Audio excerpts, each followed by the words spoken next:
warahmatullahi wabarakatuh. Perkenalkan, nama saya Rusminawati.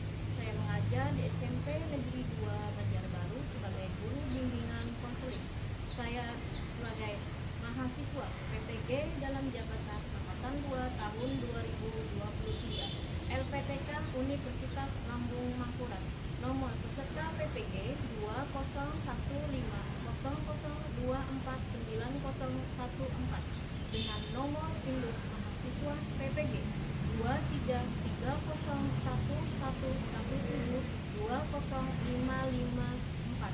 Pada hari ini, Senin, tanggal 4 Desember tahun 2023, saya akan melaksanakan praktek uji kinerja layanan bimbingan konseling.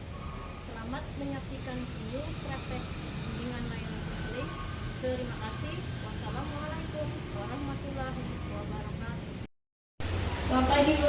Selamat pagi. Ada apa Bu mencari saya? Oh iya, tadi Ibu ada mencari kamu, terus ada yang mau ditanyakan. Ditanyakan gimana? Sudah sarapan pagi ini? Ya sudah, Bu. Oh, sudah sarapan. Ayo, mari kita duduk. Kasih, Duduk Bu. di situ, iya. Sama-sama. Gimana kabarnya? Puji Tuhan baik, Bu. Baik, sehat. Sehat, Bu. Sehat. Tadi sudah sarapan ya? Ya sudah, Bu. Biasanya sarapan atau sarapannya di sekolah? Kadang-kadang sarapan di rumah, kadang-kadang saya sarapannya di sekolah. Oh, iya. Berarti di rumah pagi-pagi dong bangunnya. Iya, Bu, pagi-pagi.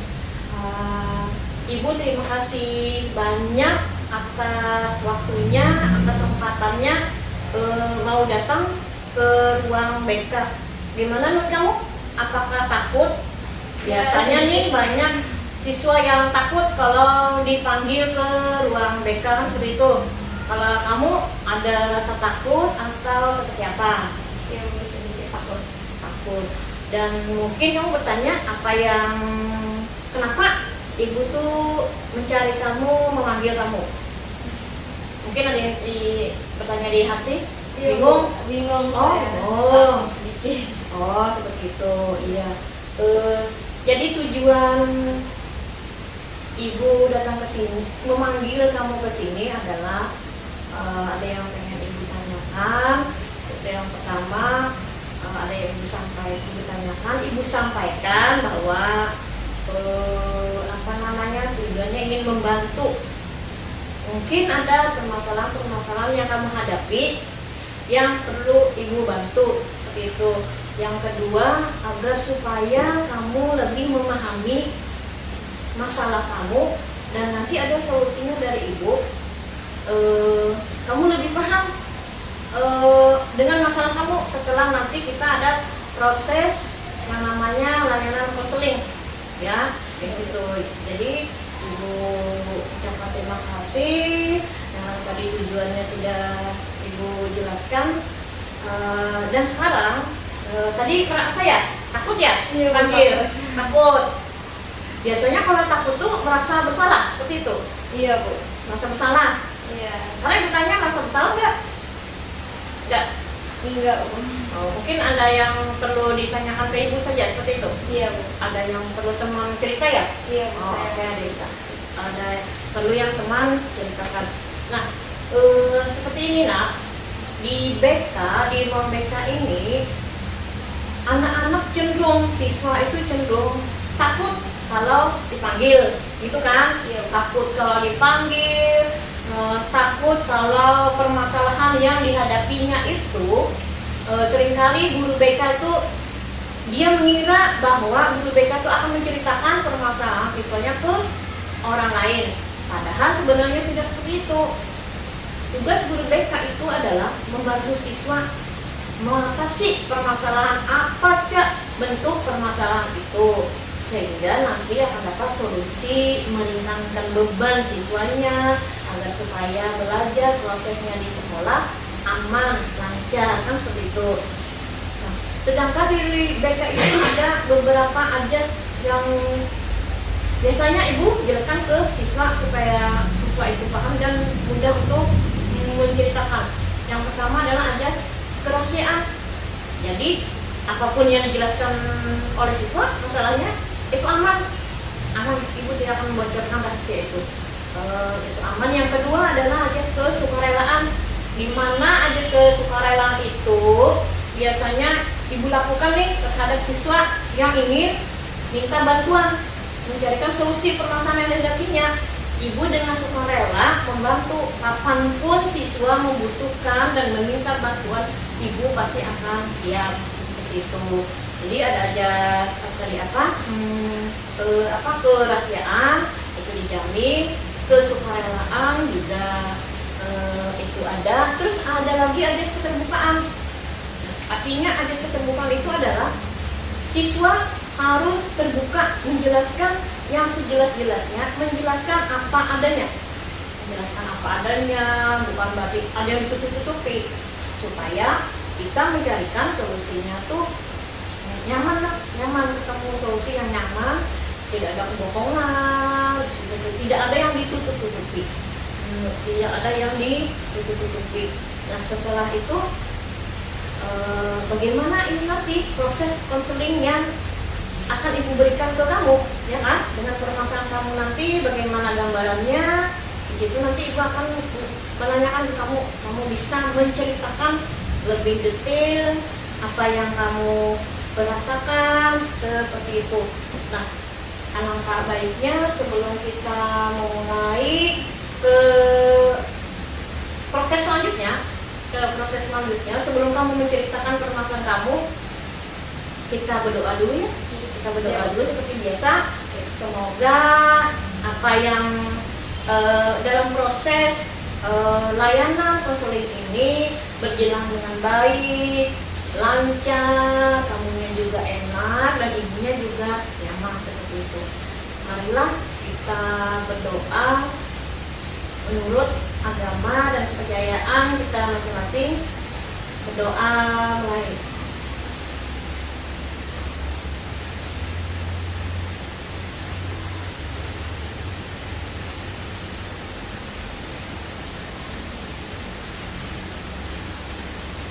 Berdoa selesai. Nah untuk selanjutnya ibu mau mendengar apa yang pengen kamu ceritakan ya. Tapi sebelum itu mungkin bertanya nih, kenapa jadi ibu sebagai guru BK manggil manggil kamu ke sini? Itu sebenarnya ada beberapa minggu kemarin, masih ingat minggu kemarin ada selembaran asesmen, ya kan? Asesmen itu berupa isinya itu kan ada pertanyaan itu tuh beberapa jumlahnya kan ada sampai 50 pertanyaan, jumlahnya 50 item pertanyaan di situ. Nah, itu kita bagikan di kelas minggu kemarin kan? Nah, dari situ itu namanya angket kebutuhan peserta didik. Itu angket yang ibu sebarkan di kelas kita kemarin kan? Minggu lalu. Nah, dari situ kamu ada menjawab beberapa item. Setelah ibu lihat hasilnya, ternyata nama kamu itu di bagian atas. Terus tuh di situ ibu lihat yang pertanyaannya itu kebanyakan seperti ini. Orang tua kurang memperhatikan, kurang kasih sayang. Tuh kan ada pertanyaan di situ. Nah, di situ ibu lihat kan hasil dari asesmen itu yang ibu lihat, makanya ibu memanggil. Ada apa nih? Nah sebenarnya seperti itu sesuai dengan asesmennya itu. Nah sekarang silahkan diceritakan, ibu mau mendengar. Punya kamu, boleh kamu ceritakan? Ya, bisa saya coba untuk mendengar. Silakan. Saya siswi dari kelas 9D, Bu. Saya ini anak tunggal di rumah, anak satu-satunya, cewek. Mama sama papa saya itu sama-sama ASN, kerjaannya di kantor terus. Tapi dulu nih biasanya tuh Bu, mama saya tuh pagi-pagi tuh mengantar saya ke sekolah, tidak pernah terlambat. Terus ngasih uang saku juga sangat cukup. Kayak ya bisalah saya buat makan di sekolah. Terus kalau misalkan saya pulang sekolah pun saya dijemput sama mama. Tidak pernah terlambat. Kalau misalkan memang terlambat menjemput, biasanya dikit-dikit aja, tidak yang terlalu lambat itu. Terus juga mama tuh selalu menanya ke saya kayak gimana sekolahnya, terus teman-temannya gimana, pelajaran apa saja tadi di sekolah. Mama minta saya menceritakan semuanya di sekolah, apa yang terjadi. Terus mama juga nanyain ada sekolah kah atau ada masalah kah. Semua selalu mama tanyakan detail-detailnya dan selalu mendengarkan dengan sangat baik. Tapi ada ini Bu, 2 minggu belakangan ini kayaknya saya merasa mama saya tuh kurang perhatiannya sama saya Bu. Kurangnya gimana? Kurangnya kayak mama sekarang kalau misalkan pagi-pagi kadang tuh nggak sempat masak, malah saya kayak dikasih sih uang saku tambahan buat sarapan di sekolah. Tapi saya ngerasa aneh dan beda aja ngeliat mama kayak gitu. Terus jemput sekolah juga kadang-kadang terlambat. Soal menanyakan itu juga mama tuh kadang-kadang aja, tidak yang setiap hari.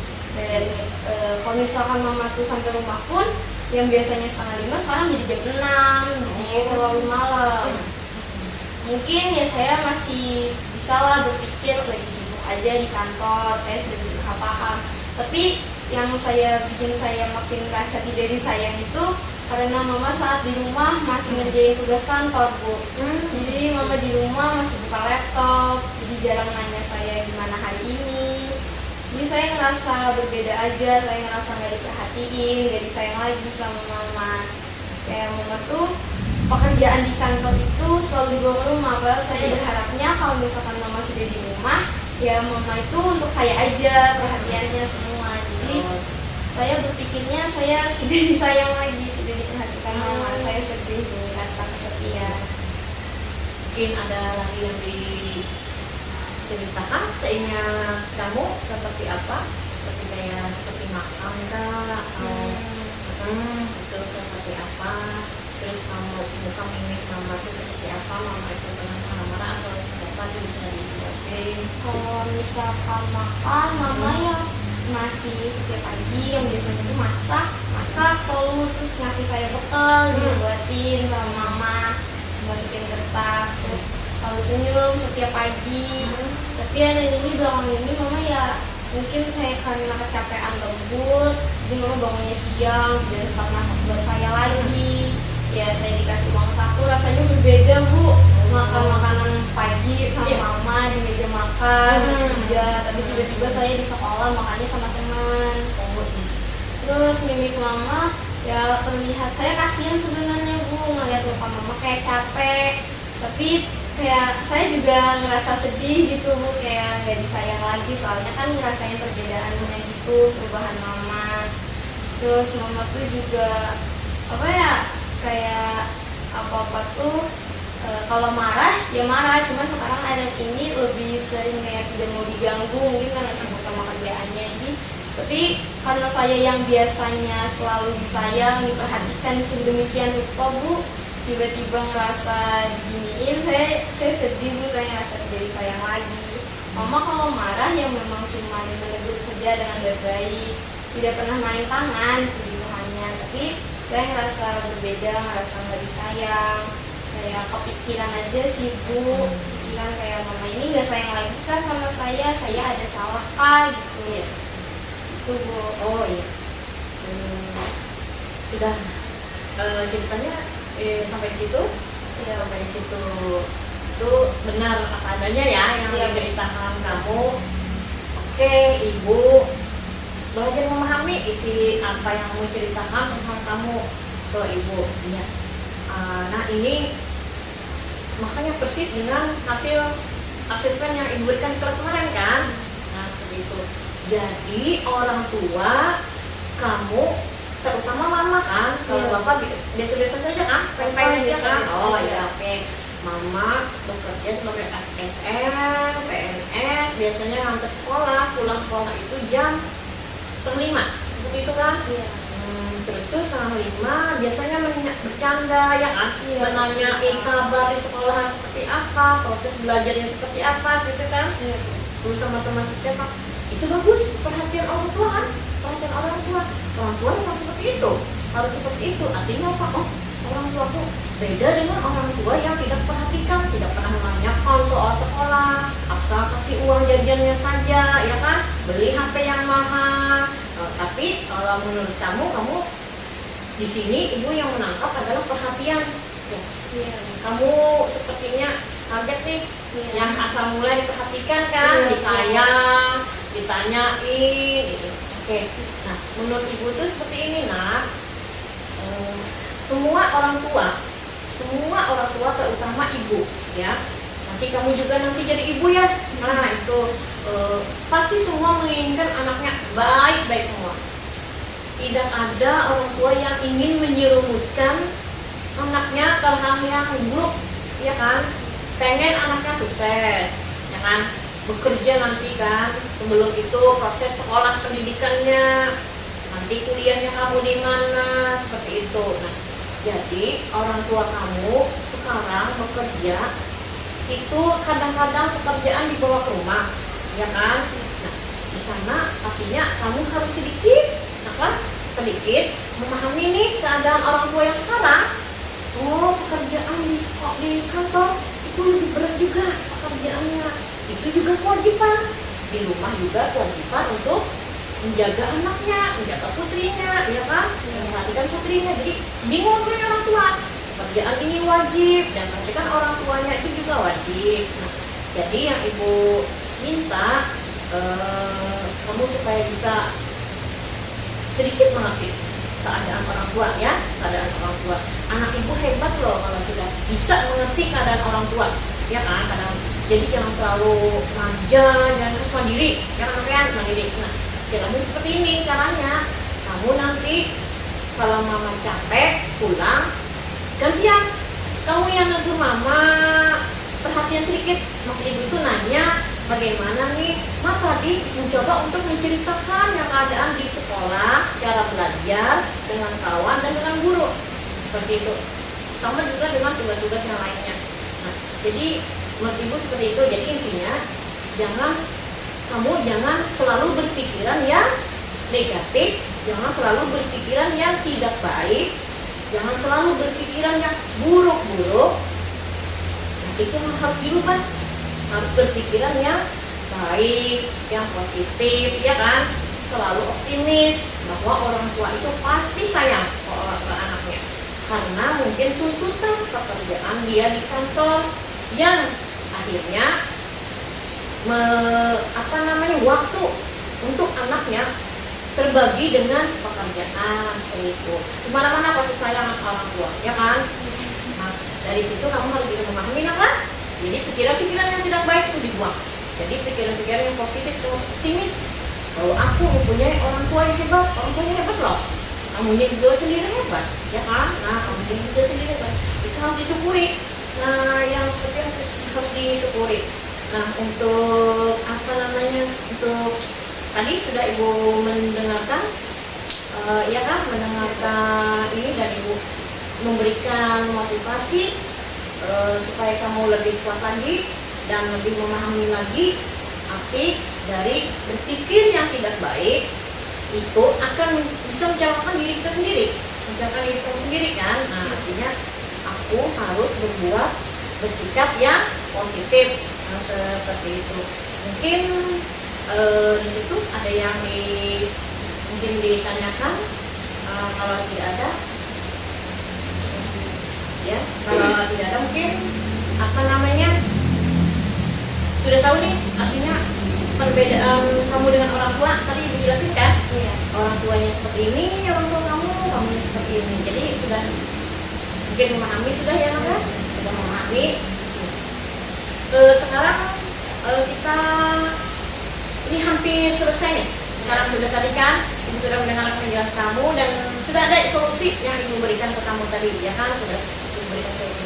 Nah, ibu mengingatkan kembali ini sudah mau dalam proses pelayanan ibu hari ini. Terima kasih juga kamu sudah bisa menjelaskan dengan ibu dan solusinya tadi. Insyaallah pasti akan kamu lebih pahami lagi, ya kan? Lebih memahami lagi.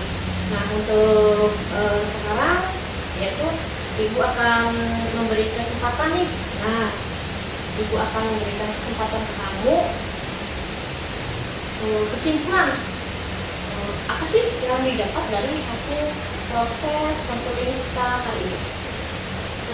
Kesimpulannya, pertama saya terima kasih karena ibu sudah mendengarkan cerita saya dengan baik, sudah memberikan solusi. Saya jadi paham untuk saya membuang pikiran yang jelek, yang tidak baik, yang negatif, diubah menjadi pemikiran yang lebih positif, lebih baik. Saya juga dapat pelajaran kalau saya tidak boleh berprasangka buruk ke orang lain, terutama ke orang tua saya sendiri, ke mama saya. Saya juga jadi ada rasa untuk menjalin komunikasi lagi sama mama, mau mencoba untuk ngomongin sama mama, mengerti mama kalau mama itu juga sibuk. Saya juga mau mencoba untuk memulai topik pembicaraan duluan sama mama. Saya gak mau lagi yang merepotkan mama, gak mau nambahin beban di hati mama gitu. Dari solusi ibu saya rasa lega, sudah cerita, sudah mengeluarkan apa isi kepala dan hati saya. Jadi saya tidak kepikiran yang negatif-negatif lagi. Pikiran saya sudah jadi lebih baik, lebih positif, apalagi mama. Nah, berarti itu itu alternatif dari kamu ya, alternatif dari kamu bagaimana tadi permasalahan tadi dan kamu sudah tahu solusinya kan, berarti selalu bersikap positif, hilangkan prasangka yang buruk yang negatif ya. Oke, seperti itu. Nah, untuk selanjutnya ibu ingin kamu bantu ibu untuk mengisi ada lembaran ya, ibu akan mengisi kamu ini ada lembaran evaluasi, ada instrumen hasil evaluasi selama proses layanan konseling ini untuk hari ini ya. Ibu minta tolong diisikan dengan baik. Kalau ada hal-hal yang pengen kamu tanyakan, silahkan tanyakan.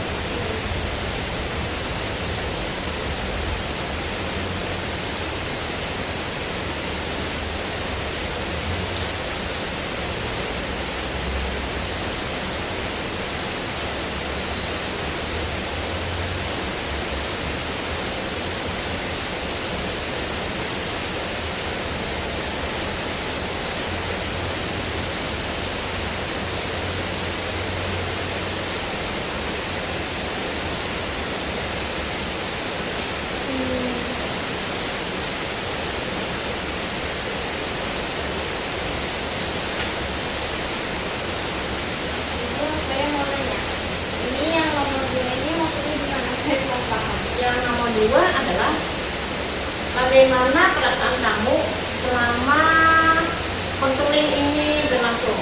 Perasaan kamu seperti apa? Sudah berkata, sudah nyaman atau kurang masih ada kekurangan? Gitu. Masih belum. Ya.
Terima kasih untuk lembaran untuk lembaran evaluasi sama evaluasinya yang mengisi tadi ya. Sekarang ibu boleh minta tolong lagi mengisi ada lembaran refleksi artinya apa namanya dari hasil konseling ini refleksi apa sih nanti yang ini yang harus ibu kekurangan dari ibu mungkin di situ, jadi ibu pengen tahu jawaban dari hasil dari kamu nanti ya, boleh silakan.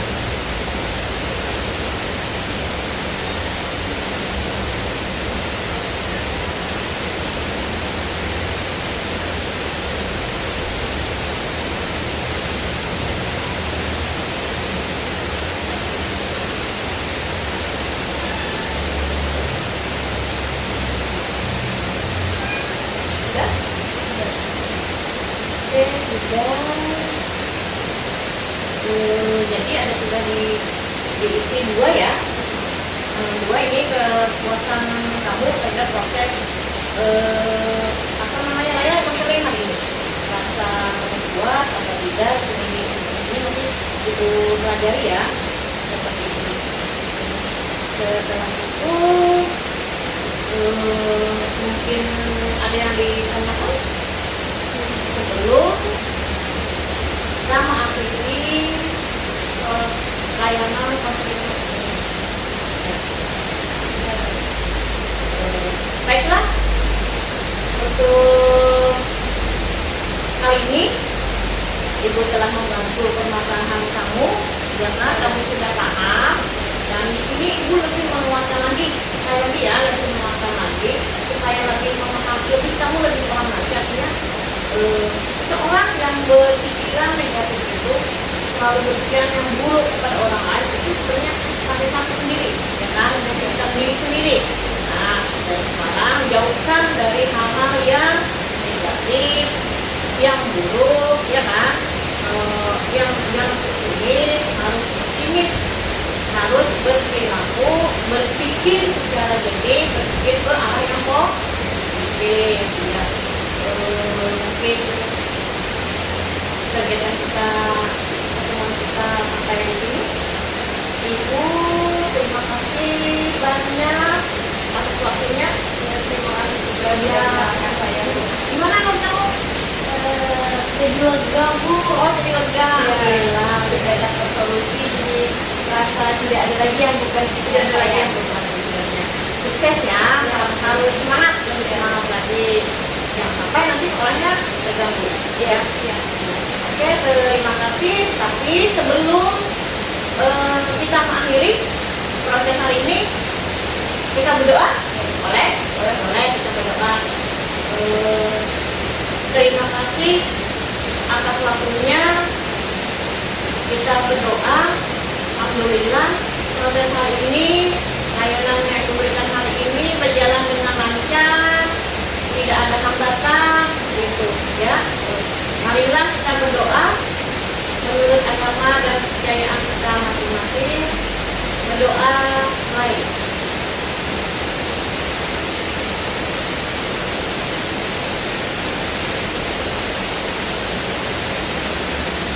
Berdoa selesai. Terima kasih. Terima kasih. Terima kasih. Iya.